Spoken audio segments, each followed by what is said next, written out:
Hey everyone. I'm going to be joined today again by Casey, and we're going to be talking about something funny that happened and humor in our relationship in general. So I am. Usually takes a few seconds. Well, for those of you who are watching the replay, hashtag replay in the comments. And as you guys pop in, and while we're waiting for Casey's to sync with this one, I'd love to know how humor plays a role in your relationships, romantic or otherwise. I'd love to know any funny anecdotes you'd like to share. We're going to be sharing our own from his recent visit here. We had an incredible time. We we ended up replaying our first date twice because both of us got that for each other for Valentine's Day. Um, but yeah, that's not the funny story. All right, it says, oh no, didn't add him. I'm trying again. Let's see, ask, send invite. Okay, it says it's adding. There we go. I still don't see your face. There you go. Okay, Yeah, let again, me like just. we had last time, your video went dark on my phone screen. That's weird. I think everybody else can probably see you still, though. Oh, Can you hear me? hi. Hi. Am I? Whoops. I I'm feel just like I'm too knocking dark over my now. lights and stuff. Whoops. All right, how's this? Good. Okay, Yeah, great. I thought that whole thing was hilarious, and like I went into full panic mode at the same time because like I was trying to keep it a secret. I didn't want to like reveal it. I was actually hoping that we were gonna like make it all the way to the hotel before I was like, oh, let's just go inside here and get the room, kind of a situation. And you cleverly thwarted my efforts, which is fine. I'm not certainly not upset about it, but I was definitely like, oh wow, because I scheduled it like 3 weeks before, and I think I told you that I had already made plans for that night, and you're like, okay, well, I'm not sure what to get you, and then we ended up getting the exact same thing for each other in secret, and I was just like, well, I guess we're meant for each other then, aren't we? Yeah, it was that week, and I was like, I don't know what to get you because we have like I knew you were planning something, and so I didn't know what I was planning around. And so finally I was like, you know what, it doesn't have to be that day. And I just looked at, days that were available, and it just happened to work out. And so I booked it, and I was so excited because I know you've been wanting to do that for a while. And then you're like, I got me the same thing. But And so then it was like, wait, please tell me it's not for the same day because I don't know if one's refundable or not, and like what the deal is. So that was my panic mode moment. But we yeah. laughed about it, and all was fine. Yeah, well, of course I wasn't going to get it for that day because I knew you were planning something. But that's Yeah. not the funny story. We should tell the funny story. Oh goodness. Okay. So I mean, there were a bunch. We belly laughed. I don't know how many times between your strategically placed clutter, Mrs. Hate Clutter in my house, and yeah. So anyway, we get to this nice restaurant, which I surprised you with, Mhm. and we sit down. We're starting to go over the menu, and usually we are in a position where we're both open and interested in trying just about anything on the menu. And as we're scrolling through it, I see baby beet salad, and I was like, "Oh, I love beets. I want to try that." Knowing that you hate beets and weren't likely to want to try it or enjoy it or whatever. But we ordered, I don't know, six different things, and that came out. And I offered you to try it. I was like, you never know, it might be, maybe this is the way you actually like beets. Mhm. So you tried it, and then what happened? So, so I really don't like beets. And it's one of those foods, and I've given you a heads up that this is like there are some foods that you're not crazy about, and then there are some foods that like you can't hide your face when you eat it. And beets is one of those for me. And so I was like, you know what? This is like a really nice restaurant. They probably found a way to make the beets, it'll probably be delicious, and I should just be open minded and try it.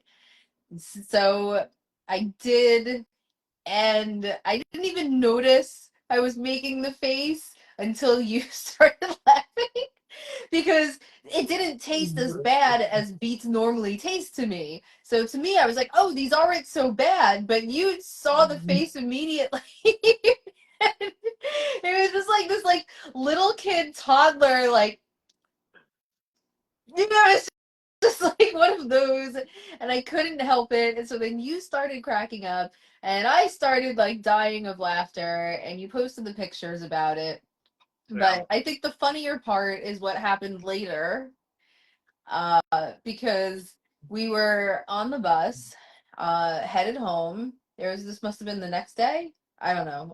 It's all blending together. The next day, we're on the bus headed home, and we were talking something about, oh, we should, let's find a way that we can stick to our regimens better when we're together, because we try to go out a lot and it ends up throwing us off. And so I said, well, just give me beats.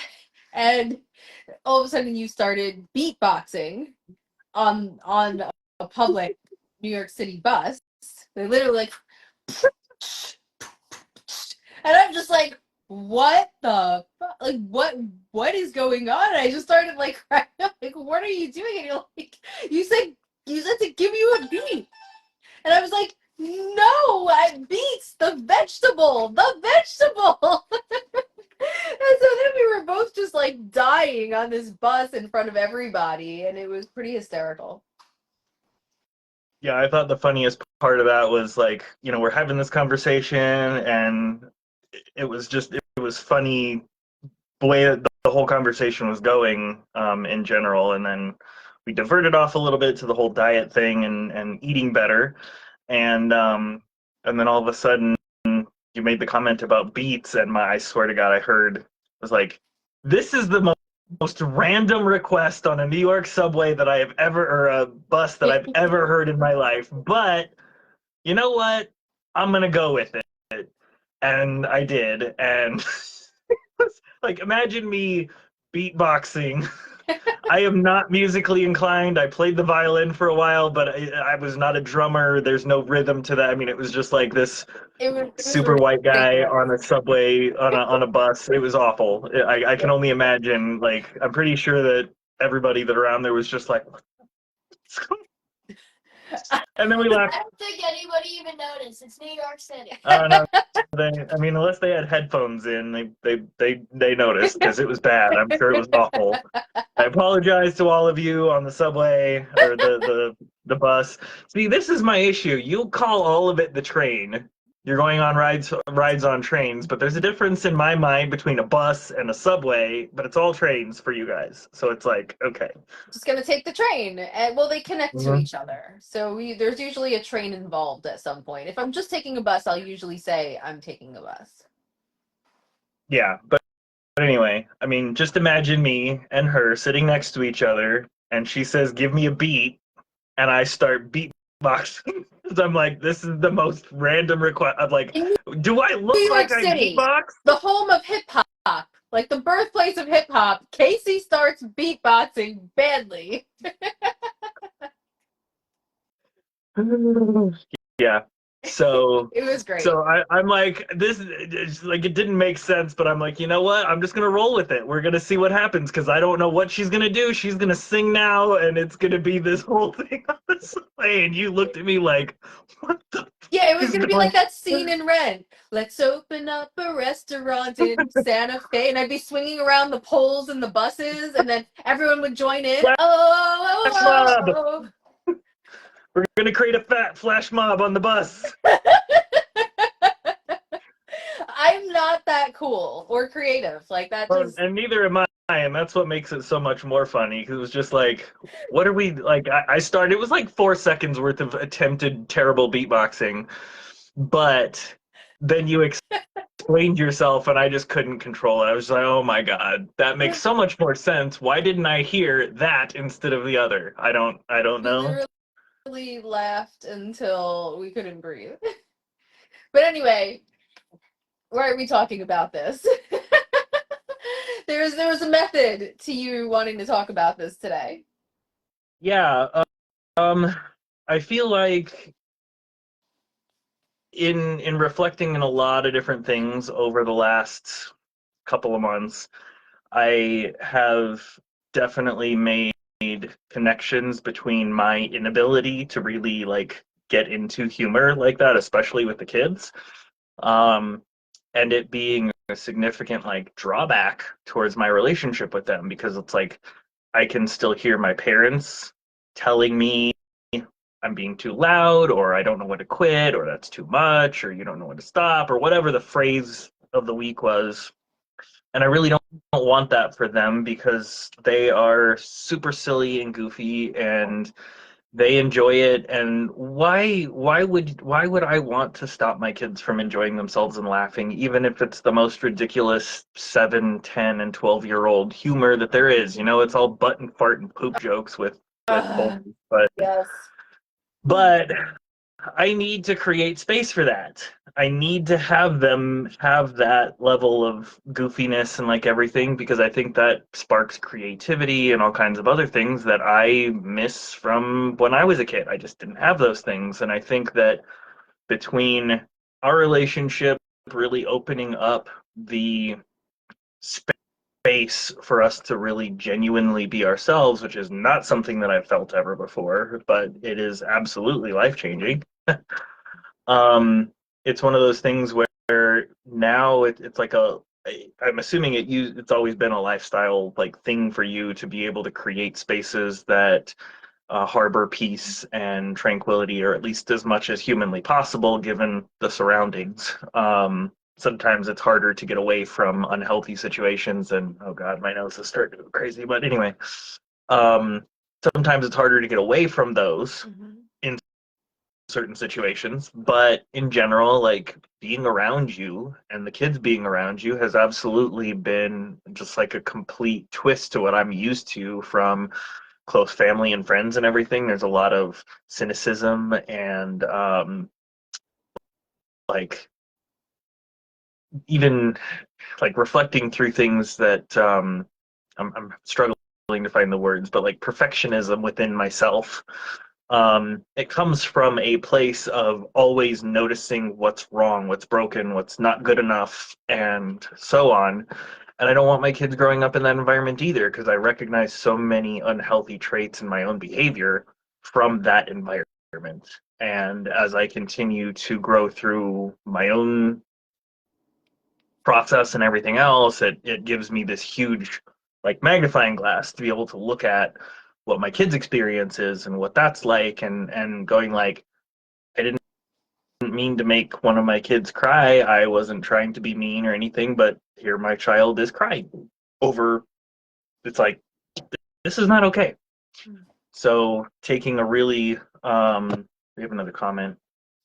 Taking the time to really reflect on what that means and what it's going to take within our part of the family unit to put together an environment that allows for the freedom to express themselves in the ways that are reasonable and appropriate. Like you're not gonna, go running outside naked or start screaming butt poop and fart jokes in the middle of a restaurant. But at home, like they need to have more space than I've allowed them to have, or been open to them having.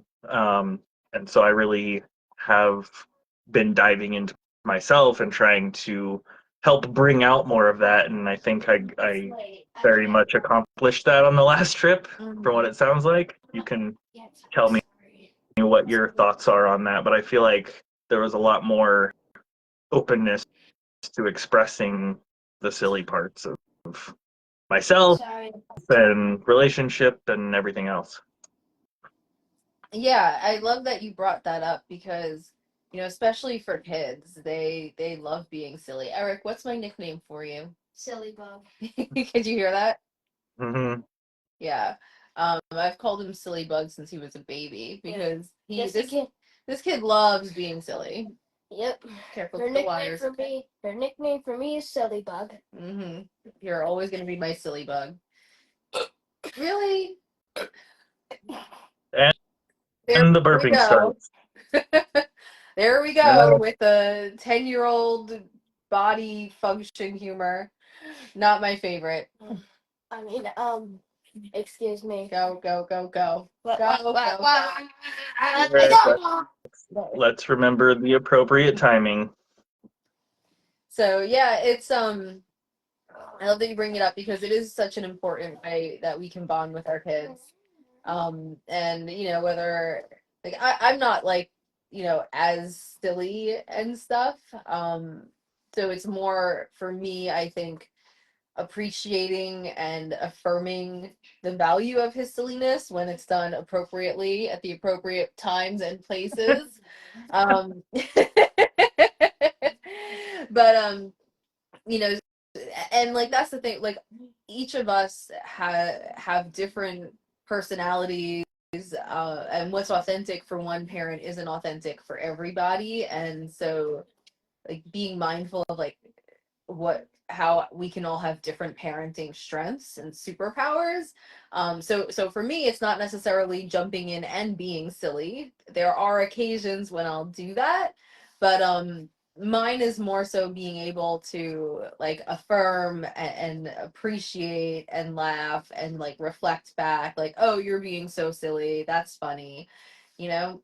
And that's more my style, whereas you have this whole goofball side that's really been coming out more, which has been really fun because I end up just laughing my ass off, which is really great. And we'll banter back and forth and joke around with each other, and we both have the, you know, kind of sense of humor where we'll bust each other's chops a bit. So yeah, that ends up being funny. I enjoy it. Yeah, and I think that in any, really healthy relationship, you're able to do that. There are multiple sides to everybody, just like everybody has, a different variance of love languages and stuff like that, communication styles, attachment styles, all of it. But it can be really difficult to find the right like combination of people that it really fits well and meshes with. And I think those are the ones that are just really, really great like opportunities to be able to just let everything be and not try to force things, because in relationships it seems like nowadays people aren't able to really adequately focus on what's really important. People rush into relationships too fast. They don't really do a great job of communicating their needs or their expectations or any number of other things, which actually brings me to one of the reels that we did a while back about like the difference in healthy and unhealthy relationship dynamics, was talking about how there's this idea, and it's held by both men and women, that there aren't any healthy men or there aren't any healthy women or good men or good women and everything else, because that's it's taking one person's individual experience with their partners and taking that and making it a general like average of the population. Mm. And a majority of the comments that we've gotten on that are from people in small towns, so I can see where some of the idea comes from. But let's face it, not only were you very clear when you were talking that there are plenty of good men and plenty of good women in this world, that we can't try to get this idea across that these people don't exist. They absolutely do. But we have to be, one, the person that can appreciate and accept people for who they are without judging them for how they behave differently from us. Now, granted, I'm not going to like, say that hurting people intentionally is a good trait. Um, but there is something to be said for people who do it accidentally because they're just not aware enough of how their actions can be taken by someone else. We've had all kinds of different situations that you and I have seen over the last couple of years that fit right into that, where it's like someone will express a need or a desire in a relationship, and the next thing you know, everybody's jumping in about red flags. And it's like, okay, that's not a red flag for everyone. That's a red flag for you. That's not a element of a personality that you are capable of accepting. That's fine. There's nothing wrong with having preferences. Mhm. But to put someone down for a trait of their existence, it's like if you were to tell me to just turn off my sense of humor, or Yeah, to and turn off some other part. It's like people can't just do that, and it's not fair to them either. yeah, and I think like that's it. Like people are trying there's all this advice out there about how you have to be to get men, to get women. And for some people that's the goal. They want to get as many men or as many women as possible. And okay, like but I think in these circles that we're talking about, most of the people are looking for a substantive connection, like an actual meaningful connection. And a lot of them are looking for the one. And that means that it doesn't matter if you attract a lot of men or a lot of women. It matters if you attract the right match. And for some people, I think as if you're, the bell curve, right? Like if you're like kind of in the middle of the bell curve, maybe you could be compatible with a lot more people. And then I think there are outliers where it is more rare for them to come across someone that they could be compatible with. But either way, the way you magnetize that person to you is by letting your light shine. And that means the quirkiness, that means the even the flaws, right? Like for someone Hi, say, Maria. huh? Sorry, Maria came in. She's watching. Continue. Why am I so Just saying, behind you in just these saying hi. comments? I don't know. It just says she's watching, so it's probably just one of the times that it just added to the eyeball thing instead of actually popping up as a display. But anyway, sorry. Continue. Okay, cool. Hi Maria. But yeah, so like really showing who you are and letting your light shine is how you're going to magnetize that person to you. And self-awareness is a big part of that. A lot of us have learned from such a young age to suppress certain parts of ourselves that we are not even super aware of them, sort of like this goofball side. It took some shadow work for you to even realize, like, wait a minute, that's a part of me. um but when we're following advice to, like, attract the most amount of men or women, we're following advice that's going to shut us off from connections with the right person in a lot of cases. um mm, there is certain advice that can be generic, which is advice about how to have a healthy relationship. That advice should be sufficiently flexible to accommodate like a wide array of personalities and styles and preferences. But otherwise, if you're trying to mold yourself into someone who is desirable, I think that backfires for what most people are looking for.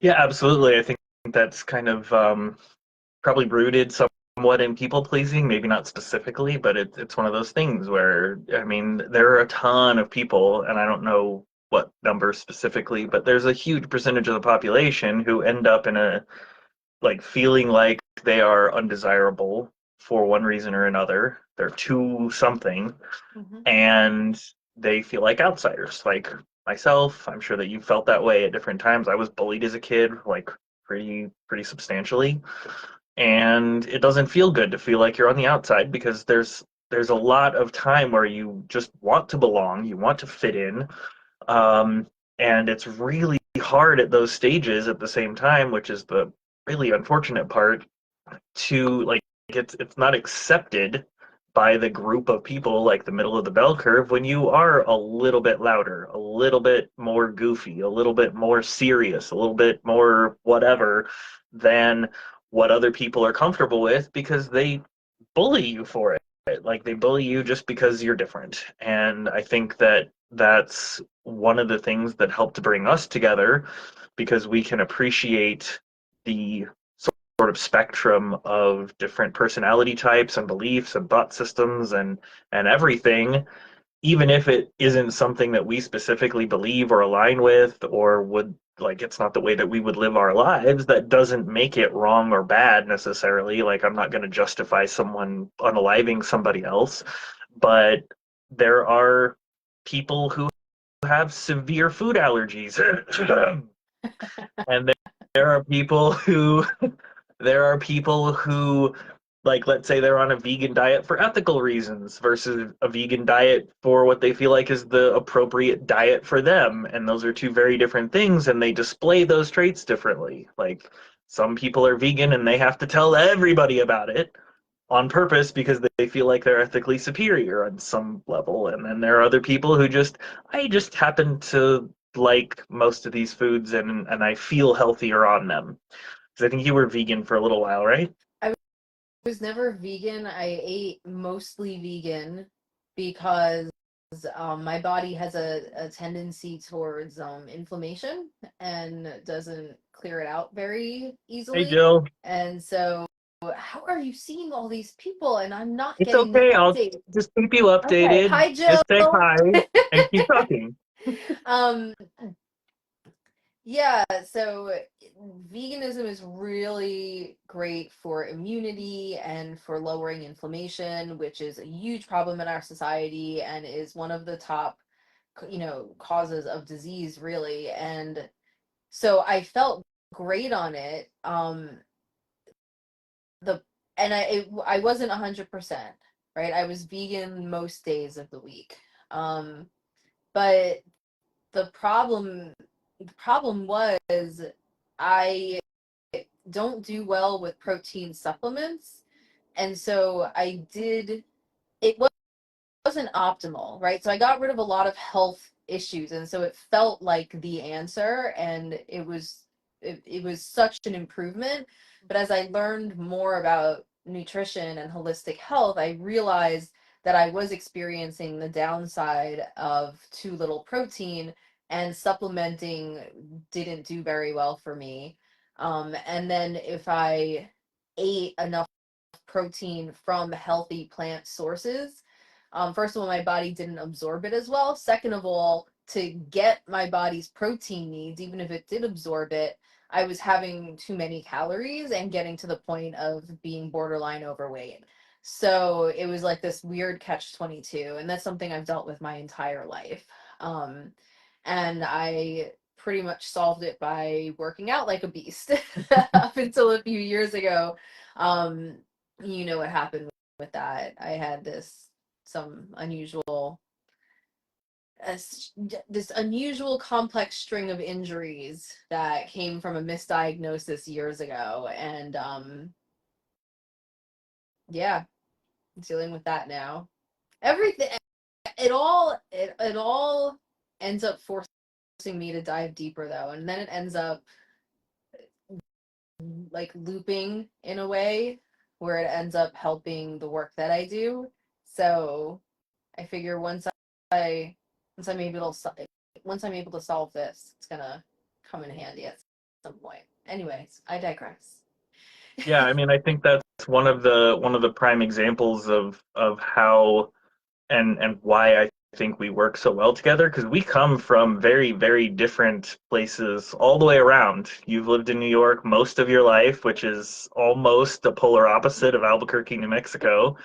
Not completely, but I did grow up in Phoenix or the Phoenix area, so it's not like I'm, absent of bigger cities. I don't remember if I think the Phoenix metro area is like the seventh largest city in the country now or something like that, but I mean, it's fine.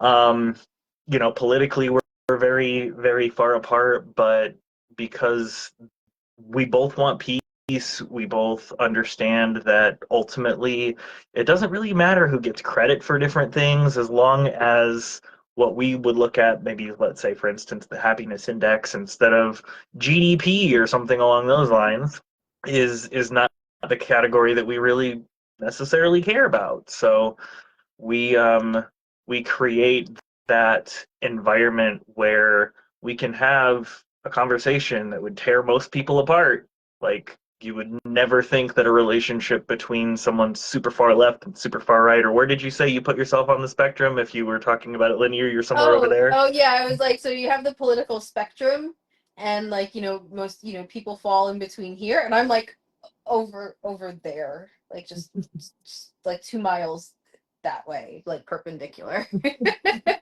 Which is funny, and it makes sense too, because I wouldn't specifically say that I fall on that linear spectrum either. I'm a principally driven voter, so instead of voting based on party or whatever, I vote based on an idea, what I think is the right thing, regardless of whose idea it is. I don't care. And there are a lot of insights that I think that people can gain from just actually listening, not trying to one up someone, not trying to get the one liner, stinger out there to make someone look stupid or sound stupid or whatever, but like actually listening to the argument. And I don't know how many times we've had conversations that would have driven a wedge between a lot of different people, and we're just like, Yes. huh, Yeah. now that I'm actually listening, I hear what you're saying, and that makes sense. Oh, good. So you But you recognize have that to Apple is superior to, yeah. deny. And actually, I, I I know that we've talked about this before because you're a super Apple person, but it's really I'm not a super Apple. I it's prefer Apple. it's super inconvenient for me that you have an iPhone, so I would like to get you a Samsung. I'm feeling triggered right now. I mean, everything about the Samsung would be better than the phone that you have right now. Literally everything across the board. I'd prefer it if you said that with I statements. I feel judged. It's bedtime. Well, it was Yes, not Marty, my we know it's intent bedtime to for you. judge you, although you are Go a to dirty, bed. rotten iPhone user. Did you brush your teeth? No. Okay, so what do you have to do before you go to bed? Brush my teeth. Okay, and I'd like you to cut your nails, please. And then when are you? And then I'll be done. Brush your teeth and cut your nails, and then I will be done. But anyway, Careful. Careful of the wires. yeah, there are some of those things that I think a lot of people end up missing the boat on because there's a lot of opportunity for understanding and appreciation and growth. And it's one of the really fantastic things about how we tend to operate because there's almost never any tension unless it's super external coming in. And I mean, that's I think one of the main catalysts for us deciding to put together this gathering in the summer is just because I don't know how many people I've heard say not only one they're rooting for us, but they see our love and they just feel like, you know, empowered by it. And it's not that we are, I mean, I think that we are your average couple. I think that your parents are a wonderful model for what we would aspire to. Not everybody has that or sees it. So I think that's part of what people may not understand or not appreciate about it. It's curated. We're building it actively. It's not just a thing that sort of happens, other than the fact that you got two people together who happen to have a lot of the same views on health and goals for life and stuff like that, and are both very compassionate and passionate individuals who have a very unique common goal. Yeah, we're compatible. Like our lifestyles are compatible. Our values are aligned, and that makes a huge difference. And we we're curious about each other's differences, and I think like that's how wisdom is cultivated. it's one of the main ways wisdom is cultivated. You know, it's seeing, Yeah, like, like so. meeting someone who believes the opposite of you or has the complete opposite opinion and being curious about it instead of being triggered by it. You know, like literally I love when I run into people who are on the opposite side of the political spectrum who are willing to talk about why they think the way they do. I love talking, like, I'm just like yeah, so what makes you think this? And how did you decide that? And it, like, and when you're not attacking and you actually ask, you learn from people. You know, like I'm in my little my big New York City bubble. But even New York City, it's so easy to be in your little corner of New York City and think that New York City is this and is that. And most of the city doesn't even interact with each other, really. It's very segmented. And I think it's like that in most places, like all the cities I've been to. It's pretty segmented like that. And I don't know. I think it's amazing to have this access to so many people, like on the internet in this wonderful city that I live in, and be able to just run into random people and pick their brains. It's so great. And I feel like that attitude ends up having a really positive effect on relationships, you know, romantic relationships and dating. You know, like if I didn't have this rigid view in my mind of like my husband is going to be like this. Who's like, huh, who's out there? Huh, does this feel right? Does that feel right? Does that feel right? No, this feels right. You feel right. Yeah, But also it's parenting. like it's like um it's like a principle led thing.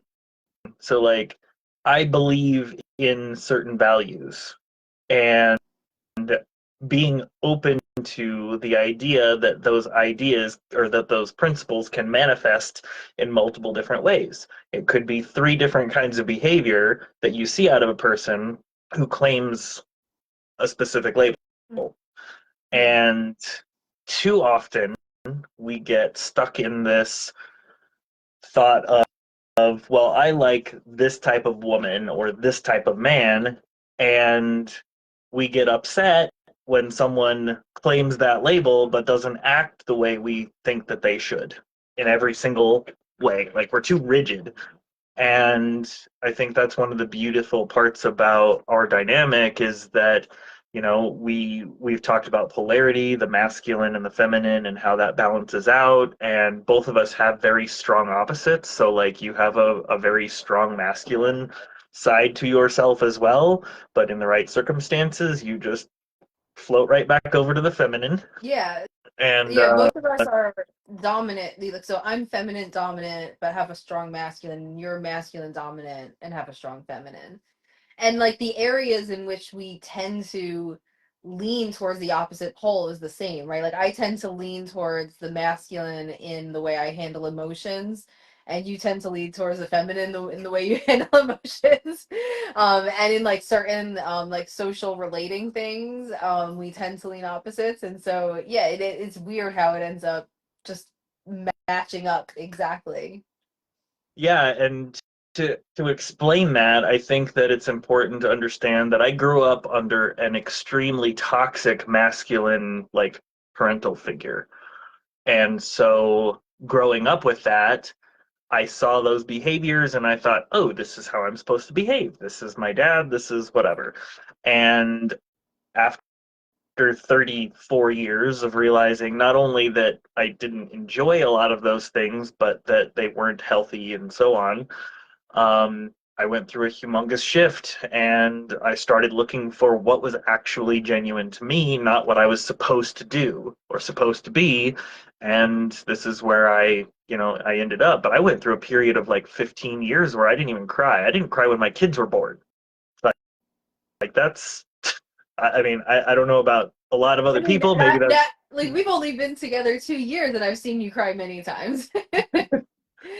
Yeah. Yeah, I have that side. It's possible, but like there was a very long period of time where I was not capable of it. Like I had experiences or things that should absolutely make you cry, and there were maybe three that I can remember in that period of time, including losing my mom, Mm. where finally whatever changes needed to happen within my nervous system to allow me to express that came out, and I think it was a huge game changer just for me. Like men don't cry, men don't complain, men don't all this other stuff was definitely not a healthy place for me to be. For whatever reason, it's just not the way my body is designed. So being more accepting of those somewhat feminine labeled traits is important because I can now like get down on my kids' level when they're having a rough time, even if it's self-inflicted, and just give them a hug and let them cry it out. And it's like they need to. That's what their body is going to need right now, and listening to your body and you know being able to figure out what's really genuine to you as a human being is important.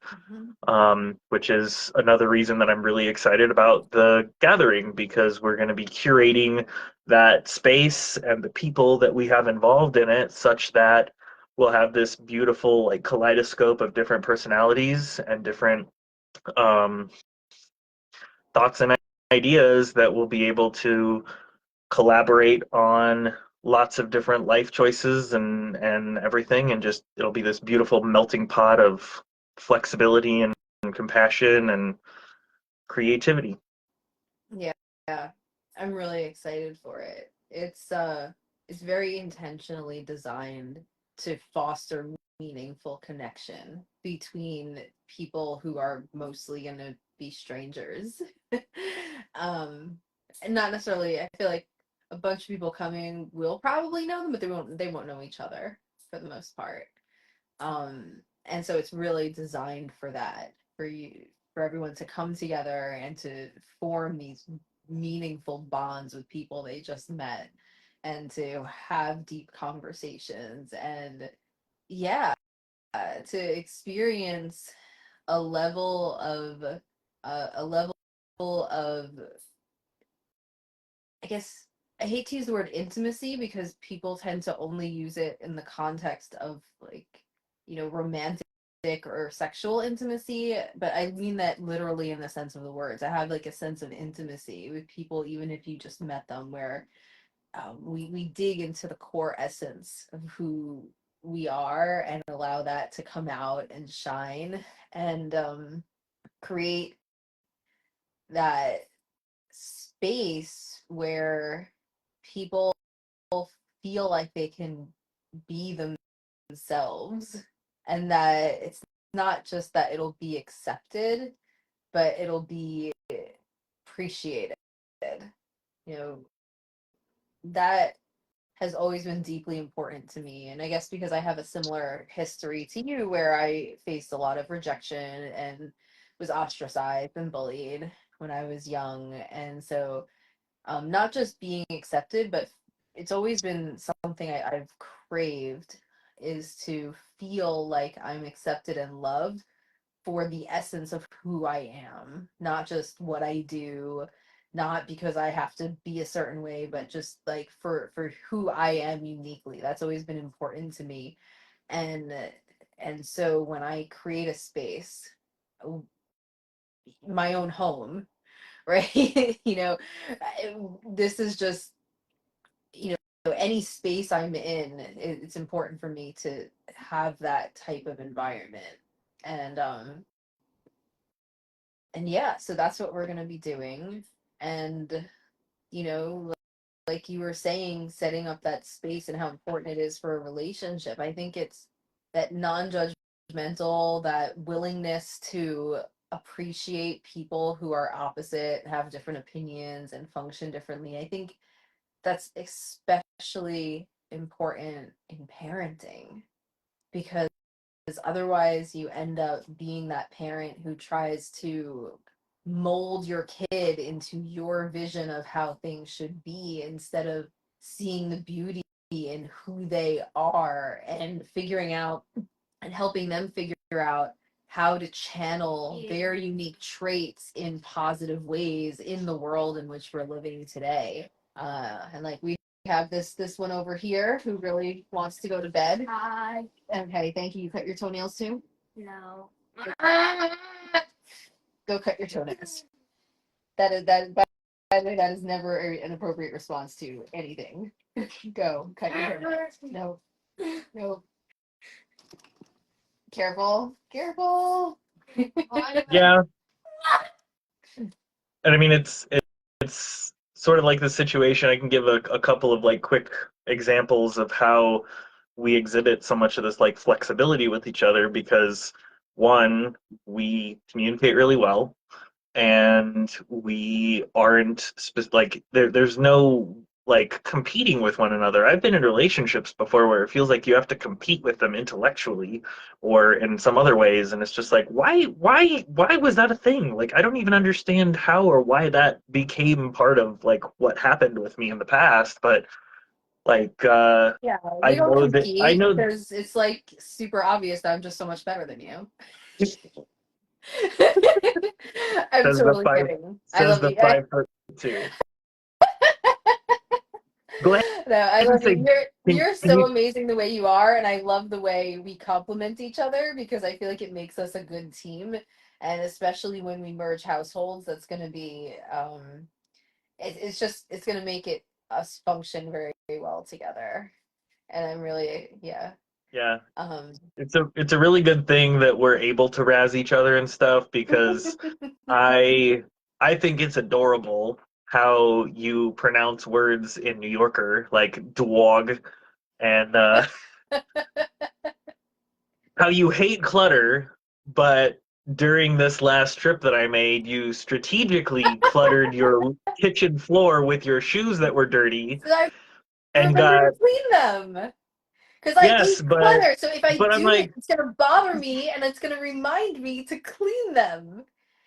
I thought, which totally doesn't align with the fact that nothing can be on the counter that isn't in its right place. And hold on, and if there's a ball of lint on the carpet, it's like the end of the world. But you'll leave your dirty shoes in the middle of the kitchen floor for days to remind yourself to clean them, and you'll correct me when I try to take them off of the middle of the kitchen floor and I put them to the side. You're like, they're not trash. I'm like, I know they're not trash. They're just sitting next to the trash. It's okay. We're not going to throw them away, I promise. But you put them in the middle of the floor, and I was just like, all right, whatever. Don't sweat the small stuff. It's not a big deal. Yeah, and that's how I have to function because a lot of times there's so many moving parts in my life, it gets overwhelming, and for me to try to remember stuff, it's if it's not super important, and it's not in front of my face, it doesn't exist. And so for me, that's what I do for things that I need to remember that aren't, super important, like cleaning off my shoes that got a little dirty while we were out, put them in my way, in my way. Which is what I mean, that's what I tell my clients to do too, right? So if you're doing the type of workout regimen with me for people who can't block off uninterrupted time, because I mean, yeah, that method was made for people with toddlers. But it's like, you have like little mini 30 to 60-second things to get done throughout the day, and you scatter them and fit them in while you're heating up a bottle, or while you're waiting for something else like Zoom meeting to start or whatever it is. It's scattered.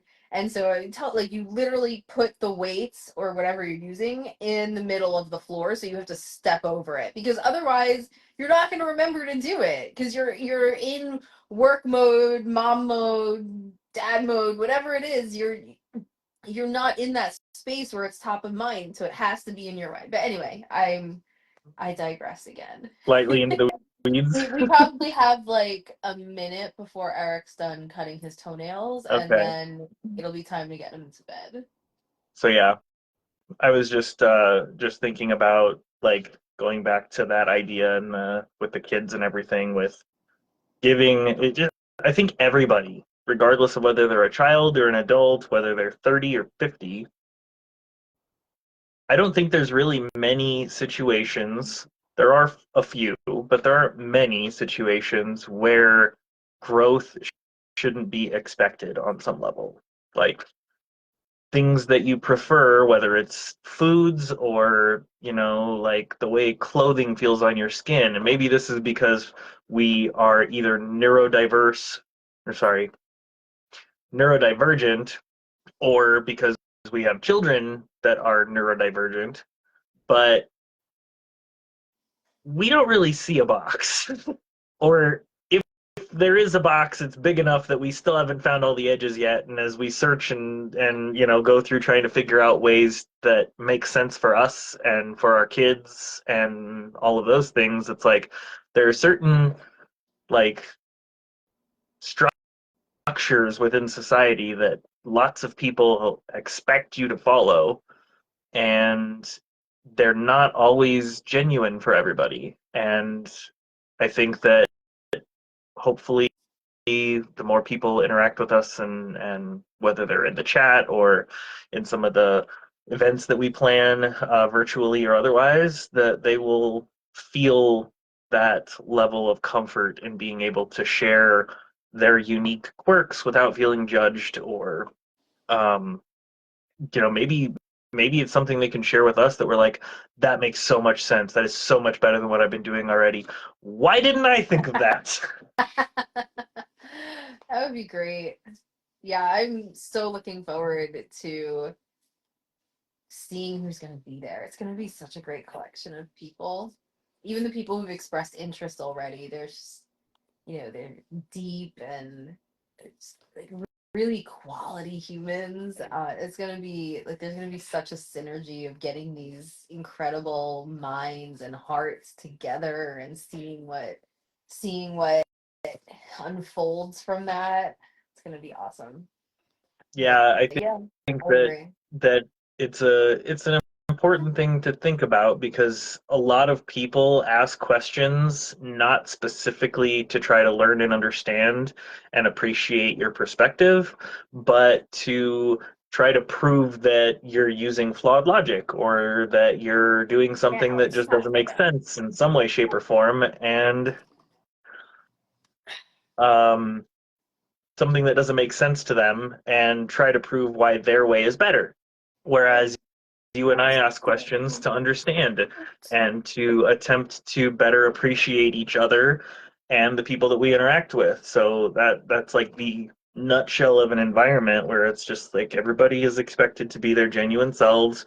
We'll collaborate, we'll discuss things, we'll ask questions for the purpose of understanding and digging deeper into whys, not trying to change anybody or, anything else. It's just going to be a really, really fun and exciting experience, and I'm really excited. Me too. And we should mention that if anyone wants to learn about it and get access to reserve a spot, you got to reach out to us personally at this point. The website will, be open for registration soon, but right now it's just people in our network. So send us a DM. Eric, do you want to add anything to this conversation? That I love New York. I love trains. There, okay, here we go. Trains. And